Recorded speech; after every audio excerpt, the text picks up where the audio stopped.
ላትኖሩ አለውልህ አትበሉ፣ ላትረዱ ንገረኝ አትበሉ። ወደ ሰው ሕይወት እርግጠኛ ሳትሆኑ አትግቡ። እናንተ በምትሰጡትና እናንተ በምትናገሩት ቃላት የሰው ሕይወት ስለሚበላሽ እርግጠኛ ሳትሆኑ ወደ ሰው ሕይወት አትግቡ። የማንንም ይሁን የማንም ሕመም ተሸክሞ የማስታመም የማንም ሸክም የመሸከም ግዴታ የለባችሁም። እርግጠኛ ሳትሆኑ ወደ ሰው ሕይወት ዘላችሁ በድንገት አፈቀርኩሽ አፈቀርኩህ በሚል በውሸት ተልካሻ በፍቅር ምክንያት ወደ ሰው ሕይወት ገብታችሁ የሰው ልጅ የሕይወት መንገድና የሰው የሕይወት ብርሃን ተስፋ፣ ህልም፣ እቅድ አታጨልሙ። ስለዚህ የሚበላሹ ብዙ ነገር ስላለ የነሱ ሕይወት ብቻ ሳይሆን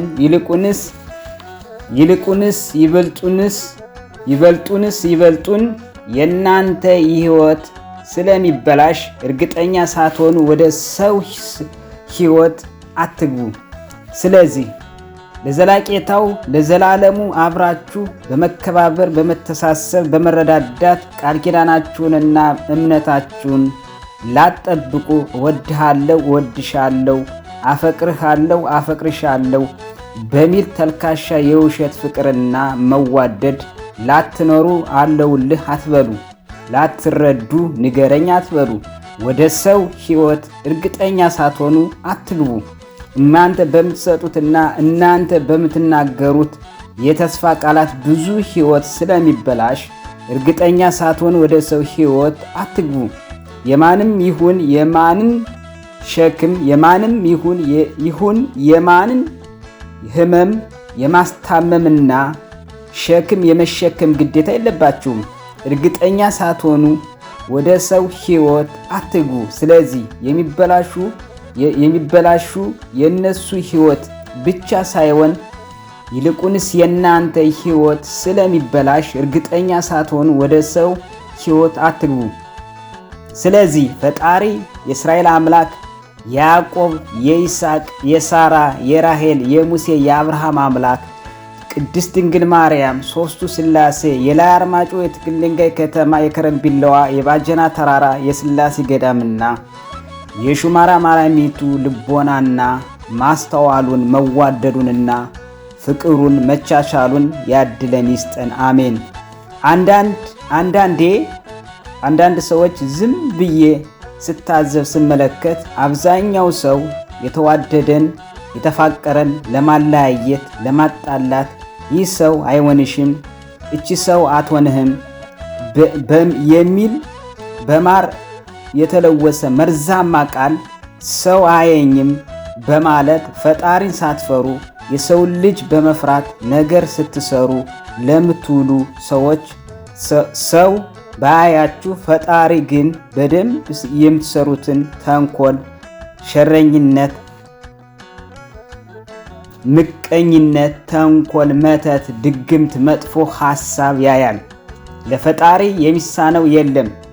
ይልቁንስ እናንተ ከታመመ አልጋ ተኝታችሁ ሌላኛውን ጤነኛውን ሰው ከታመመ አልጋ ለማስተኛት ከመፍጨርጨራችሁ እናንተ ከህመማችሁ አገግማችሁ ተነስታችሁ ሰው ከደረሰበት ለመድረስ መሞከር ወይም መጣር በንጹህ ልቦናና በንጹህ ልብ እና አይምሮ ለሰው ልጅ ማሰብና ለሰው ልጅ ጥሩ ነገር መስራት ማድረግ አለባችሁ። የማታ ማታ ይህ ጥንብ ገላችን 2 ሜትር ከማይሞላ ጉድጓድና ነፍሳችን ከፈጣሪ ዘንድ ሂዳ ምን ሰራሽ ተብላ ስለምትጠየቅ የማታ ማታ ቤታችሁን እያፈረሳችሁ የቀን ቀን ዓለማዊ ሕይወታችሁን ብቻ አትገንቡ። ገጣሚው የጥጃ ማሰሪያ ስሙ ነው ጉንጉን፣ እኔ ከወደድኳት ዝንጀሮም ትሁን ብሎ እንደተቀኘው ለነገሩ ዘመኑ የዘንድሮ ስጋ ቤት ምንኛ ነገደ፣ ጭንቅላት ረክሶ ምላስ ተወደደ። ከቤቴ ገብቼ ምጣዴን ሰበርኩት፣ እንጀራ በምላስ ሲጋገር አይቼ። የሚወጣ ቂጣ ከምጣዱ የሚያርግ ጥጃ ከገመዱ አይደል የተባለ የጥጃ ማሰሪያ ስሙ ነው ጉንጉን፣ እኔ ከወደድኩት ዝንጀሮም ይሁን አይደል የተባለው ሰው ስለተፋቀረ፣ ሰው አንድ ስለሆነ፣ ስለተሳሰበ የእግር እሳት ረመጥ ሆኖባችሁ እንደ ረመጥ የፈጃችሁ የሚበላችሁ ትንሽ ፈጣሪ አትፈሩም? ሰውን ባትፈሩ፣ ሰውን ባታከብሩ ፈጣሪን አታከብሩም? ለነገሩ ጤፍ ተዘርቶ ባቄላ አይሰጥ። መሬት የተሰጣትን መልሳ አይደለ የምትሰጥ? ከቤተሰብ ከወላጅ ጋር የተያዘ ችግር ስለሆነ የጎንደር ሰው ሲተርት ደህና አባት ርስት ተክሎ ይሞታል፣ መጥፎ አባት ደም ተክሎ ይሞታል አይደል የተባለው። እናንተ የፈለገውን ብትሉ ብትወጡ ብትወርዱ ፈጣሪ ያጣመረውን አምላክ ያዋደደውን እግዚአብሔር ያፋቀረውን ማንም ይሁን ማን የትኛውም ሰው ይሁን የትኛውም ሰው ማለያየት ማጣላት አይችልም። የናንተ የተንኮል መንገድ እንደ ትቢያ በእግዚአብሔር ቃል ተራግፎ እንደ አመድ በኖ ተኖ እንደ ሽንት ምጥ እናንተን ሲቆረጥማችሁ ይኖራል።